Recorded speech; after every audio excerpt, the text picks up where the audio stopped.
Some people just never seem to learn their lesson, and that is certainly the case for our friend Aaron Freeman from Locked On Falcons, who really thinks that the Falcons are going to beat the Saints this weekend.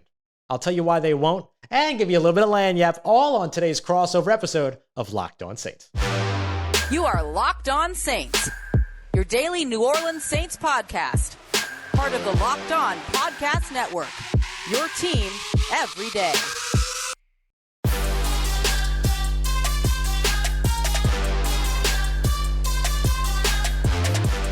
All right, everybody, it is week 1 of the NFL season, and that means crossover Thursdays are back. So here on the Locked On Falcons and Locked On Saints podcast, we're getting you ready for the New Orleans Saints traveling to the great city of Atlanta to take on the Atlanta Falcons. In order to help us do that, it is myself, Ross Jackson, at Ross Jackson Nola, your daily host of Locked On Saints, and of course, Aaron Freeman at FalcFans on Twitter, daily host of Locked On Falcons. We thank you very much for making us your first listen of the day every day here on your respective favorite shows, covering your respective favorite teams every single Monday through Friday as a part of the Locked On Podcast Network, your team every day. And this Locked On crossover is presented by our friends over at Prize Picks. It's daily fantasy made the way that it should be. If you ask me, you pick 2 to 5 players and you simply have to pick whether or not they're going to score more or less than their Prize Picks projection. And if you do that, you can win up to 10 times your entry fee. And on top of all that, new users can get a 100% instant deposit match up to $100 by using the promo code Locked On. That's promo code Locked On for a 100% instant deposit match up to $100 at prizepicks.com. Aaron Freeman, Locked On Falcons. It is week 1. I'm so excited for the season, and I'm so excited to speak with you on this crossover Thursday. Well, Ross, I'm glad I get to do crossover Thursday, the first one of the 2022 regular season with you. My brother from another mother, and, it's representative of, these two cities that are so integrated and interconnected and bitter rivals. Just like brothers and siblings, we fight and we squabble. But at the end of the day, at least on today's crossover, there's going to be a lot of love here. Yes, there is a lot of love here, and that's what happens when you get a melanated crossover like this. We bring a lot of love, so I'm very, very excited about what we've got here with Aaron Freeman. And Aaron, let's start off with those Atlanta Falcons as they're hosting this game with the New Orleans Saints coming to town. What's the biggest story going on in Atlanta ahead of week 1? Yeah, it's all about Drake London, and he got injured in the first preseason game, played I think 4 or 5 snaps in that game, made a big catch in that game, and then got hit low in the knee, was out for the rest of the game, out for the rest of the preseason, is back at practice on a limited basis as of Wednesday. The expectation is that he'll probably be limited for the rest of the week. And Falcons head coach Arthur Smith already indicated that they'll make sort of a decision on Saturday, not necessarily a game time decision, but they'll sort of monitor his progress over the course of the week. All things seem to be pointing in the favor of him playing. All indications, all statements by the team have said that his progress is good. He's been on track since that initial injury to be able to play week 1, but we're just sort of in wait and see mode by the end of the day, end of the week, Friday and then Saturday, to see sort of what his official designation. But certainly their number 1 draft pick is going to be a big part of their game plan, and they're going to need him if they hope to match some of the firepower that we're going to see on the Saints side of the ball on offense. Yeah, it's a bit of a different receiving core in New Orleans than it was the last time these two teams met. But quick question for you about Drake London. Is he seen as kind of the X receiver there, the number 1 guy? I mean, obviously Kyle Pitts is a top option, but at the wide receiver position, I mean. Yes, absolutely. Drake London is going to be the number 1 wide receiver, although Kyle Pitts is the number 1 receiver, and he's going to be moved all around the formation, but certainly on the outside, Drake London's going to be that guy. But the Falcons do have Bryan Edwards, who is familiar with Saints fans from a pretty promising game he had a couple of years ago when he was with the Raiders. Oh, yeah. And he's also very familiar with Marcus Mariota from their shared days with the Raiders. So if London is limited in incapacity or if he's out for this game, I think the Falcons feel pretty comfortable with Bryan Edwards sort of filling in those shoes. But certainly you would feel a lot better if you're a Falcon fan with Drake London out there making his NFL debut.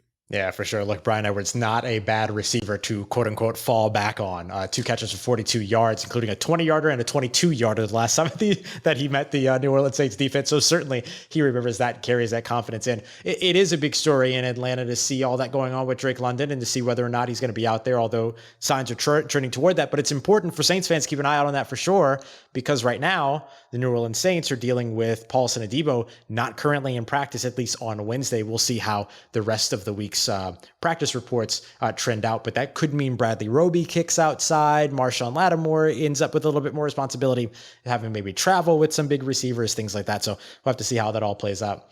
For the New Orleans Saints, when it comes to the biggest story, it's a wide receiver as well. And it's big number 13, Michael Thomas. Michael Thomas has not played a football game since the playoffs of 2020. He returned to camp and was out there right away, although he was in a ramp up period as everyone expected. And now, he's been dealing with a little bit of a hamstring injury after coming back from the right ankle injury that led to 2 different surgeries that he had to recover from. And so he's been sidelined for the last little bit, but on Wednesday, he was out there at practice. He was limited on Wednesday, but still, if he gets one full participation practice, I imagine it's going to be very hard to keep Michael Thomas off the field, considering how long it's been since that poor guy's been able to get out there and do what it is that he loves and be able to get out there with Jameis Winston, who he's built a nice rapport with over the course of the offseason. So the two kind of big pieces to it are the is Michael Thomas going to be able to be out there week 1, but then also how, much is he able to be utilized? What kind of receiver is he? Like, at what level of Michael Thomas is he in that conversation? Absolutely. And it's going to be an interesting matchup because the Falcons are dealing with the injury at corner. Isaiah Oliver, their nickel corner, heading into the season, is on IR, at least for the first month of the season, as he's coming off of an ACL injury from a year ago. And that's going to put D. Alford, presumably their CFL pickup, in that nickel spot alongside A.J. Terrell and Casey Hayward on the outside. And so we know Michael Thomas likes to spend a lot of time in the slot. We know Jarvis Landry, that's where he's thrived. I'm sure the Saints would love to wrinkle it up and throw Chris Olave in the slot at time. So whoever that nickel cornerback is, presumably D. Alford, will have his hands full regardless of whether Michael Thomas suits up on Sunday. Yeah, and Atlanta Falcons' bitter, hated rival Taysom Hill will probably get some run in the slot as well, as he becomes a superhero every time he plays the Atlanta Falcons, it seems. But I mean, you mentioned Jarvis Landry, Michael Thomas, Chris Olave. That's one of the biggest things and changes for this New Orleans Saints team. So coming up next, let's break down a little bit of the matchups, right? The key matchups between these two teams that could end up deciding this game on Sunday. Before we get to that, the Saints effectively had some rentals out there at wide receiver last year with guys like, Chris Hogan and Kenny Stills, and that didn't work out. So the New Orleans Saints now have revamped that wide receiver room. That's one of the things that I love about our friends over at Turo, who have absolutely revamped the way that you get the vehicle that you're looking for when you're on the road. It doesn't matter where you are, right? If you're here in the US, in the UK, or even in Canada, you need to be checking out Turo because it is the world's largest car sharing marketplace. And you don't have to deal with any of the other stuff, the usual stuff that you have to deal with some of those other places. They have a huge selection. You're not just being thrown into a midsize because that's what they have. You want a luxury car, you can get a luxury car. You want a SUV or a minivan for the family vacation, you can get an SUV or a minivan. You want something that's classic for a special occasion, you got it. You just need an affordable economy car, they got you as well to help you get from A to B. Test drive that new electric vehicle that you might also be looking at as well. You can do all that via Turo. Many Turo hosts will actually deliver the car directly to you as well, so you don't have to stand in line and do all of that stuff. Every trip is also backed by liability insurance. Terms and conditions and exclusions, of course, apply. Ditch those boring rental cars and find your drive at Turo.com. All right, everybody, continuing on with this crossover Thursday here, Locked On Saints, Locked On Falcons. It is immediately jumping into the big rivalry here in the NFC South week 1. I mean, we immediately get to dive into this, but of course, Aaron, you and I tend to be pretty friendly around this rivalry. Yeah, absolutely. I don't know how friendly the players are going to be on the field Sunday.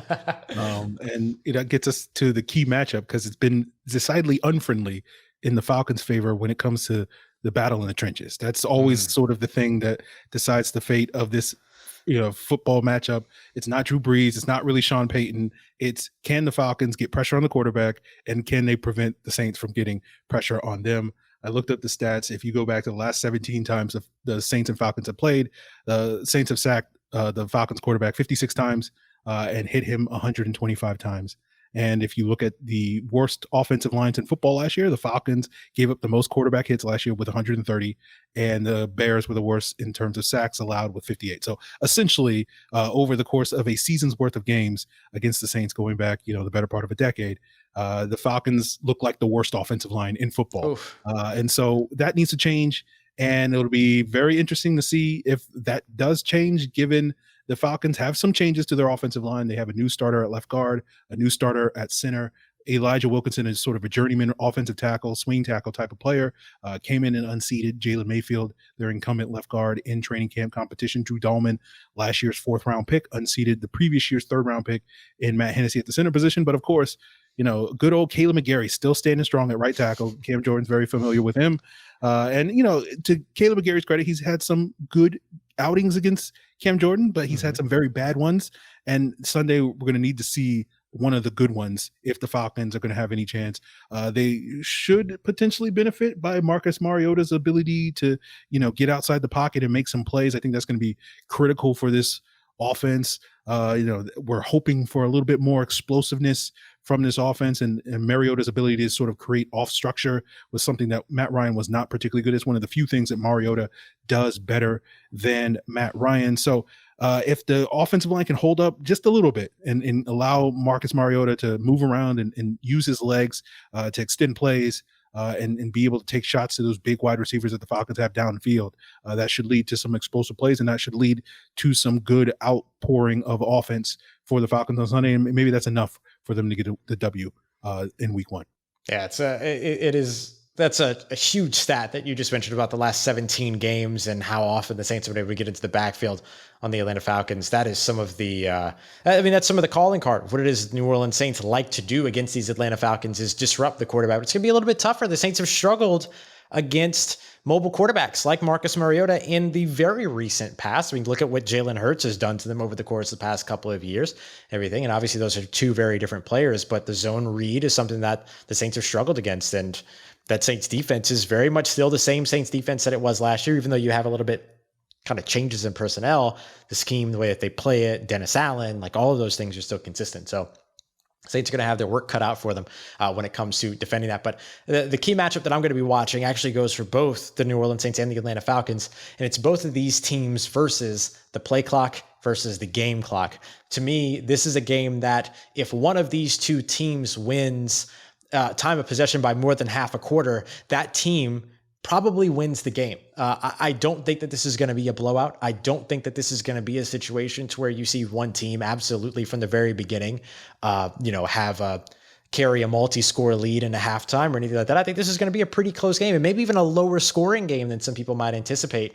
Because for the Saints, this game needs to be about their defense and their run game. And that's not anything about Jameis Winston. That's everything to do with the Atlanta Falcons right now. They don't have a Deion Jones. They don't have a Foye Oluokun. Like, they don't have the guys that have caused so much trouble for Alvin Kamara to be able to get going against the Atlanta Falcons. One of the teams that he's probably performed, in terms of production and output amongst the worst of his career, it has been against the Atlanta Falcons. And so getting him going early on and getting to a point where you're looking at 150 combined rushing yards for this team, that's the type of mark that the Saints are going to be looking for to eclipse when it comes to the Atlanta Falcons, and then controlling the clock by doing that, right? Being productive, picking up first downs, which is where Jarvis Landry really comes into, maybe his, greatest asset is the fact that he can help you move the chains. And sure, they'll take a shot downfield every now and then. You got Chris Olave on this team now. You got Jameis Winston who can get the ball downfield. You'll take those shots when you get them. But for the most part, I expect this team to be conservative, and I expect this team to be one that looks to manage the clock. And it's all going to be about ball control here in the 2022 season opener. It might not be the prettiest football, but if you like the trenches play, like you just mentioned, if you like the Saints' chances in the trenches, that might be what ends up deciding this game to open up 2022. Yes, conservative and Jameis Winston are not two words that often go in the same sentence. So that's news to, I think, Falcon fans, but I know that's certainly been sort of the story for Jameis now in New Orleans, sort of transforming himself into a more conservative passer. But Jameis is going to get itchy and push the ball down the field at least a couple of times to Chris Olave in this game, and we'll sort of see if the Falcons can hold up in coverage. And that's sort of the last matchup I'm going to be keyed on, because you mentioned Deion Jones not going to be in this lineup. In the previous matchups, he's been kind of the guy tasked to cover Alvin Kamara in the passing game. And you mentioned Kamara in the grounding game. The Falcons really bottled him up in that Week 9 win last year. Did not do so in the Week 18 loss to the Saints last year, where I think Kamara had over 140 yards rushing in that game, and the Saints combined for 195 yards rushing. But I'm also very curious to see how the Falcons match up with Kamara in the passing game, given that they don't have that sort of running back eraser in coverage in Deion Jones that normally would get that assignment. Maybe that's going to be put on Michael Walker, the player who will be replacing Deion Jones in the starting lineup, a player that's been very good in coverage in limited opportunities over the last 2 seasons. And now he's going to be kind of have this expanded role. And this will be a great opportunity for him to get his 2022 season off to a great start if he can sort of keep Alvin Kamara in check. You can't shut down Alvin Kamara, but you just only hope to contain him, as they say. So we'll see if Walker is up to that task. Yeah, it's going to be a huge set of matchups between these two teams, and not the least of which being just simply how do each of these. I mean, these two quarterbacks don't actually match up with one another, but we're talking about number 1 and number 2 back in 2015. So now you have like the immediate competition between the two. Jameis Winston talking about that on Wednesday after practice, saying, "Hey, look, even in this game, we're not really competing against each other. It's our offense versus their defense and their offense versus our defense and everything." But still, even despite that, like that narrative is going to carry through into this game, especially if you're watching the national broadcast and you're not just watching one of the local broadcasts. They're going to talk about that the entire time. Coming up next, Aaron Freeman and I are going to give our picks for this game. Who will win? Who will not? We'll tell you what we think as we continue on and wrap up this Locked On Saints, Locked On Falcons NFL crossover here on the Locked On Podcast Network, your team every day. Let's get it, everybody. We are wrapping up this NFL crossover here, Locked On Falcons. That's Aaron Freeman at FalcFans on Twitter, myself, Ross Jackson at Ross Jackson Nola on Twitter, your Locked On Saints podcast host. And before we jump into our predictions, I want to remind you to also go and check out the Ultimate Pro Football Preview 2022. Aaron and I were both on our NFC South episode, which dropped yesterday on Wednesday. Today, Thursday, you were going to have you covered with the NFC West. Make sure you get a little bit of that Rams action in before their big game, because Aaron, we are just 1 day away from football. I mean, not even 1 day away. It's today we have football, which is just absolutely insane to me, but I'm so excited about it. Absolutely. Rams action. Aaron Donald right behind me. Hey, there you go. Just watching over you at all times. Yes, absolutely. So as we wrap up this Locked On crossover, Locked On Falcons and Locked On Saints, we're going to dive into our score predictions, or our predictions for this game. Aaron, as the hosting team, we'll start off with you here. The Atlanta Falcons are at home as 5.5-point favorites. What do you think of that, and how do you see this game playing out? Yeah, I think the Falcons, it'll be interesting. I'm trying to say this the right way. The Saints have gotten a lot of love as of late on the NFC South preview, and I've seen a lot of people. I think Tony Wiggins was on Locked On NFL earlier this week talking about the Saints being a Super Bowl team, and I'm just baffled by this. And because of that, like earlier this week, I did my official season preview and prediction for the Falcons, and I had the Saints winning this game 27-20. But now the Saints are getting too much love this week. This basically, and it's rare that I can be optimistic and positive when it comes to the Falcons winning games over these last couple of years, and probably won't get too many opportunities to go all in on the Falcons this season if this season goes the way I think it's going to go. So I am going to take advantage of this opportunity to knock the Saints down a peg, and rather than having the Saints win this game 27-20 and covering, I'm going to have the Falcons upsetting the Saints 27-24 in this week 1 matchup. And all of a sudden, Tony Wiggins is going to be crying in his Cheerios come Monday morning. Oh, the only thing that's going to be upset about all of that, Aaron, is you by the time this game finishes up. Listen, the New Orleans Saints deserve every bit of the optimism, every bit of the love that they've been getting. This is a team that won 9 games last year with 4 quarterbacks, 58 different starters, never had the kicker that they expected to have. They lost 2 close games that came down 2 field goals, including, of course, Younghoe Koo, and that great, he's a phenomenal kicker, and he closed that game out early on in the season against the Saints. But